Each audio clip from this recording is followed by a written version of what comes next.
Hi అండి, welcome to my channel. అందరు ఎలా ఉన్నారు? బాగున్నారా? మేము కూడా చాలా బాగున్నామండి. ఈరోజు వచ్చేసి మరొక రెసిపీతో అయితే మీ ముందుకు వచ్చానండి. స్పెషల్ అయితే ఈరోజు వచ్చేసి చికెన్ కర్రీ, అలసంద వడలండి. సూపర్ అంటే సూపర్ కాంబినేషన్ అండి, చాలా బాగుంటుంది. ఫస్ట్ అయితే చికెన్ తీసుకున్నానండి. ఇది వచ్చేసి 3/4 కిలోకి చికెన్ ఉందండి. బాగా కడిగేసి నీట్గా శుభ్రంగా పెట్టేసుకున్నానండి. ఇప్పుడైతే ఫస్ట్ కడాయి తీసుకుని కడాయిలో అయితే తగినంత ఆయిల్ వేసేసుకోవాలండి. నేను వేరుశనగ నూనె వేసేసాను. తగినంత ఆయిల్ వేసేసిన తర్వాత ఆయిల్ అనేది బాగా హీట్ కావాలండి. హీట్ అయిన తర్వాత మనం కట్ చేసి పెట్టుకుని ఉల్లిపాయ ముక్కలు వేసేసుకోవాలండి. అలాగే పొడవుగా కట్ చేసి పెట్టుకున్న 2 పచ్చిమిర్చి చీలికలు వేసేయాలి. కొంచెం కరివేపాకు వేసేసి ఇవి కలర్ చేంజ్ అయ్యేంత వరకు ఫ్రై చేసుకోవాలండి. ఉల్లిపాయ వచ్చేసి మనకు కలర్ చేంజ్ అవ్వాలండి. చికెన్ కర్రీలో మాత్రం చాలా టేస్ట్గా ఉంటుంది. బ్రౌన్గా అయినాయంటే కన్నా గ్రేవీగా కూడా వచ్చేస్తుందండి. ఉల్లిపాయని మనం చాలా సిమ్లో పెట్టేసి దూరగా వేయించుకోవాలి. మనకు ఉల్లిపాయలు తొందరగా ఫ్రై అవ్వాలంటే కన్నా కొద్దిగా సాల్ట్ వేసామంటే కన్నా తొందరగా ఫ్రై అవుతాయండి. చూడండి, ఉల్లిపాయలు అనేవి ఆల్మోస్ట్ వేగనీకి వచ్చాయండి. ఈలోపు వచ్చేసి నేను గ్రేవీ కోసం అనేసి ప్రిపేర్ చేస్తున్నాను చికెన్ పులుసుకి. ఇప్పుడు వచ్చేసి ఫస్ట్ మిక్సీ జార్ తీసుకొని అందులో వచ్చేసి అల్లం, వెల్లుల్లి, కొంచెం కాజు, 2 టమాటా పండ్లండి కట్ చేసేసి వేసేసానండి. వీటిని మెత్తగా పేస్ట్ లాగా చేసేసుకోవాలండి. ఈలోపు అయితే ఉల్లిపాయలు కూడా వేగాయండి. మనం మెత్తగా గ్రైండ్ చేసేసాను. నేను కొంచెం వాటర్ వేసేసి గ్రైండ్ చేసేసానండి. చూడండి, ఉల్లిపాయలు కూడా బాగా బ్రౌన్ కలర్లో వచ్చేసాయి కదా. ఈ కర్రీకి వచ్చేసి ఇలా బ్రౌన్గా వచ్చాయంటేనే కర్రీ టేస్ట్ బాగుంటుందండి.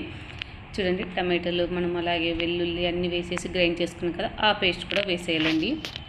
పేస్ట్ వేసిన తర్వాత బాగా పచ్చి వాసన పోయేదాకా ఫ్రై చేసేసుకోవాలండి. మనం టమాటా వాసన పోయేదాకా ఫ్రై చేసేసుకోవాలి. చూడండి, బాగా ఇలా ఆయిల్ తేలుతుండాలండి మనకి.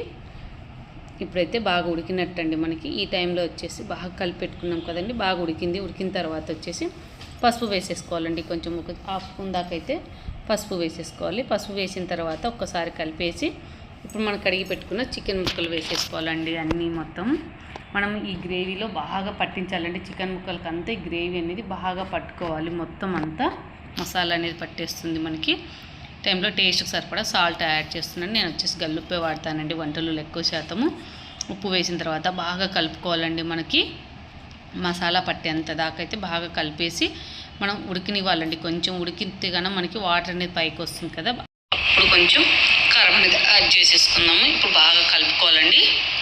అంతా కలిపిన తర్వాత కొంచెం బాగా మగ్గింది కదండి మనకు. చికెన్ మగ్గిన తర్వాత అనేది కారం అనేది యాడ్ చేసేసుకోవాలండి. టేస్ట్కి సరిపడా కారం అనేది యాడ్ చేసేసుకోవాలి. చికెన్ అంటే కొంచెం స్పైసీగా ఉంటేనే బాగుంటుంది కదా. నేను వచ్చేసి కొంచెం ఎక్కువగానే వేసేసానండి. కారం వేసేసి బాగా కలుపుకోవాలండి. మనకి కారం కూడా పచ్చిఘాటు వాసన అనేది పోయేదాకా కలిపేసుకొని ఉడికించాలండి. చూడండి, బాగా థిక్గా వచ్చేసింది, గ్రేవీగా వచ్చేసింది కదా. మనం ఈ టైంలో వచ్చేసి గుజ్జుకు తగినంత కొంచెం వాటర్ యాడ్ చేసుకోవచ్చు.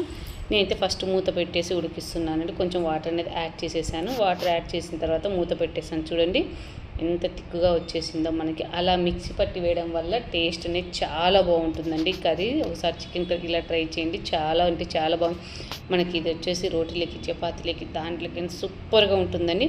నేను వచ్చేసి వడలేక కాబట్టి కొంచెం పులుసుగా అయితే యాడ్ చేస్తున్నానండి. ఇప్పుడు వచ్చేసి బాగా ఉడికిందండి. ఇప్పుడు చికెన్ వచ్చేసి 70% దాకా ఉడికింది. ఈ టైంలో వచ్చేసి గరం మసాలాలు యాడ్ చేస్తున్నానండి. అదే ధనియాలు, జీలకర్ర పొడి యాడ్ చేశాను. తర్వాత ఒక హాఫ్ స్పూన్ దాకా అయితే గన గరం మసాలా వేసేసానండి. వేసేసి బాగా కలుపుకోవాలండి మనము. చూడండి, ఇంకా థిక్గా అయిపోయింది కదా. ఇప్పుడు అనేది నేను కొంచెం పులుసుగా కావాలనేసి ఇంకా కొంచెం అనేది వాటర్ యాడ్ చేస్తున్నానండి. ఒక హాఫ్ గ్లాస్ దాకా అయితే వాటర్ అనేది యాడ్ చేస్తున్నాను ఇందులోకి. నాకు థిక్గా అయిపోయింది కర్రీ కదా. మనం రైస్ లేకైతే ఇలాగే తింటే సూపర్గా ఉంటుందండి, ఫ్రైడ్ రైస్ లేక. అందుకైతే ఇప్పుడు వచ్చేసి ఒక హాఫ్ గ్లాస్ దాకా అయితే వాటర్ వేసేసి ఉడికినివ్వాలండి. ఒక 5 మినిట్స్ ఉడకనిచ్చే సరిపోతుందండి మనకి. చికెన్ అనేది పర్ఫెక్ట్గా ఉడుకుతుందండి. ఇంకా వాటర్ అనేది ఇటు స్టాప్ చేసేసాను. తగినంత పులుసును చూసుకొని వేసుకోవాలండి. చూడండి, అయినా తిక్కుగానే ఉందండి. ఇంకా కొంచెం ఉడికిందంటే ఇంకా దగ్గరికి పడుతుందండి మనకి పులుసు. మూత పెట్టేసి కొద్దిసేపు అయితే ఉడికించానండి. చూడండి, చికెన్ బాగా ఉడికిందండి మనకు. అప్పుడే తెలుస్తుంది, ఆయిల్ అంతా తేలింది కదా. పర్ఫెక్ట్గా ఉడికినట్టండి చికెన్ మాత్రం.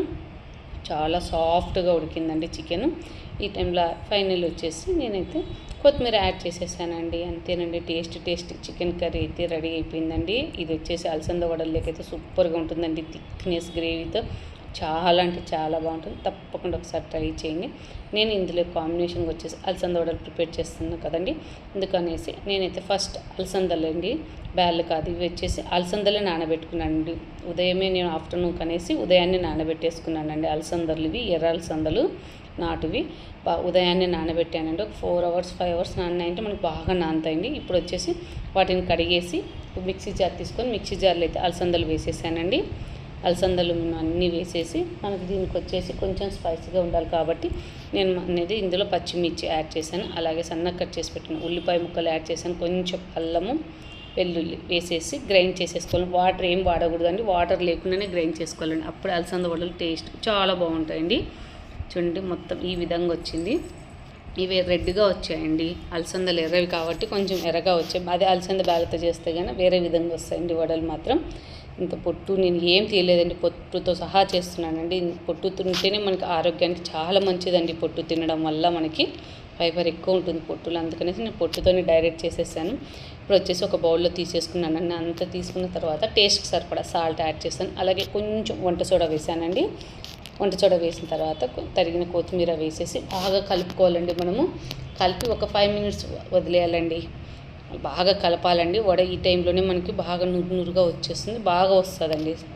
చూడండి ఇలా కలిపేసి నేను పక్కన 5 minutes పెట్టేసాను. చూడండి ముద్దకి ఇలా అంటే మనకు వడ పర్ఫెక్ట్గా వచ్చినట్టు అండి. ఇంకా తినండి, చాలా ఈజీ ప్రాసెస్ అండి వడ చేయడం కూడా. 5 minutes అయిపోయింది. నేను ఈ లోపు అయితే ఆయిల్ హీట్ చేసేసుకున్నానండి. ఆయిల్ పెట్టేసాను కడాయిలో. ఇప్పుడు వచ్చేసి వడలు అయితే ప్రిపేర్ చేస్తాను. నేను చేత్తోనైనా వేయచ్చండి, కానీ ఈరోజు అయితే ప్లాస్టిక్ కవర్ పైన ఒత్తేస్తున్నానండి.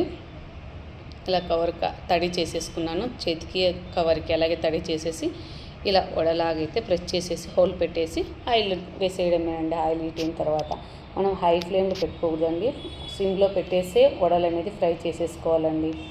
అప్పుడే మనకి ఈవెన్గా కాగుతాయండి వడలు వచ్చేసి. చూడండి ఒకదాని తర్వాత వచ్చేసి అన్నీ ఇలాగే చేసేసాను. నాకైతే చాలా బాగా వచ్చాయండి వడలు మాత్రం. టేస్ట్ చాలా బాగున్నాయి. ఉప్పు కారం అన్నీ వేసినవి సూపర్గా సరిపోయాయి. ఈవినింగ్ టైం స్నాక్స్ కానీ చాలా బాగుంటాయి అలసంద వడలు. ఇందులోకి వచ్చేసి ఎర్రకారం వేసుకొని తినాలంటే అలసంద వడ సూపర్ అంటే సూపర్గా ఉంటుందండి. ఇది ఎక్కువ శాతం కడప సైడ్ చేస్తారండి. అలసంద vada chicken curry super combination. అక్కడ సైడ్ చాలా మంది చేస్తారు, మేమైతే కానీ ఇక్కడ సైడ్ తక్కువ అండి. రొట్టె చేసుకుంటాం కదా, అందుకనేసి ఈరోజు అయితే ఇప్పుడు రొట్టె నేను అనేసి ఈరోజు అలసంద వడ ప్రిపేర్ చేశానండి. అంతేనండి. మిగతా వాటి అన్నిటిని కూడా అదే విధంగా వడలన్నీ వేసేసానండి. చాలా టేస్ట్గా చాలా బాగా వచ్చాయండి. అస్సలు క్రిస్పీగా కరం కరం అంటూ చాలా టేస్ట్గా ఉన్నాయండి వడలు మాత్రం. ఉత్తవే తినేసారు మా వారైతే. చాలా బాగున్నాయి అన్నారు. ఓకే అన్ని వడలు అయితే రెడీ అయిపోయినాయి. కర్రీ కూడా చల్లారిందండి బాగా. అసలు రెండింటి కాంబినేషన్ మాత్రం అద్దరిపోయిందండి. అంత బాగుంది. కర్రీ కూడా చూడండి మనకు అప్పుడు కొంచెం లూజ్గా ఉంది, ఇంకా థిక్గా అయిపోయిందండి. మా వారైతే ఇంక కొంచెం పులుసుగా చేసింది ఇంకా బాగుంది అన్నారు. ఎందుకంటే గ్రేవీగా అయిపోయిందండి. సర్వ్ చేసేసుకొని తినేస్తున్నామండి. టేస్ట్ మాత్రం వేరే లెవెల్ అనుకోవాలండి, అంత బాగా నచ్చాయి. ఓకే అండి. చికెన్ కర్రీ అలసంద వడ ఎంతమందికి ఇష్టమో కామెంట్ సెక్షన్లో కామెంట్ చేయండి. వీడియో నచ్చితే లైక్ చేయండి. Thank you for watching. Bye అండి.